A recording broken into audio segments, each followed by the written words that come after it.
So Wentz rolled his ankle on a scramble, didn't play in Indy's final 2 series. Jacob Eason replaced him, and they ended up losing the game to the Rams. 27-24 was the final.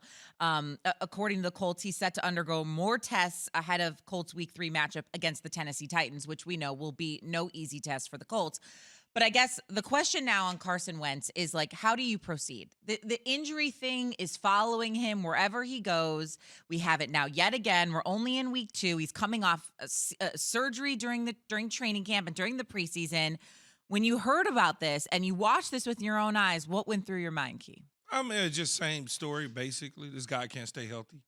That's really the only thing. And it's, look, football's a contact sport. Things happen. I'm not always just ready to just throw a dude away because he has an injury. But this is one of those situations where when you're unavailable to the team on a consistent basis, you can't help the club in the tub all the time. So you got to just figure out how to fight through those things. I don't know how severe the ankle injury is, if he could go back out there, whatever the case is, but you would like to try to see a guy kind of fight through certain situations to get back on the field, to just in crucial timings, game-winning drives, like somehow muster enough energy up to limp out on the field and get underneath the center. Not somehow, Key. Get on the field, Carson. Like, it was, you're watching Jacob Eason, and you see him on the sideline, walking up and down the sideline a little bit, pacing, and you're just looking at him saying, okay, man, look, I understand that there's a history of you being injury-prone, but right now at this moment, especially with the way they've been stopped, I mean, you go back to the earlier in the game when they were on the 1-yard line of the Rams, right? Like, I mean, punch it down the middle, stop. Punch it down the middle, stop. Punch it down the middle, stop. They go for it on 4th and 1. They still don't get it. You just want to see them operate at a high rate in the red zone, which they don't do, even though Frank Wright is considered to be an innovative offensive coach. They don't do that. And now Carson Wentz has been running for his life. And look, over 2 games, man, the guy's been sacked 6 times. He's been hit 28 damn times. And this Sprain an ankle for whatever it's worth. You ain't standing on it.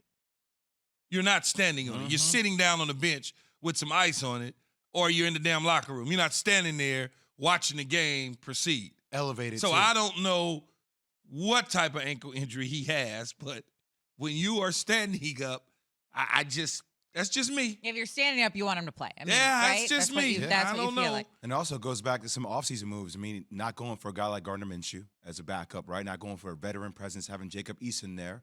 Like, you're probably not going to utilize draft capital, bring Nick Foles back in this situation so he can repeat what the Eagles did time before.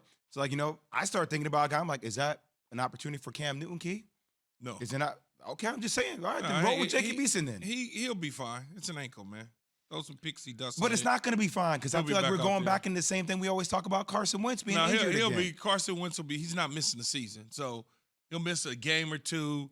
If he's standing up and he's walking around, he won't miss much time.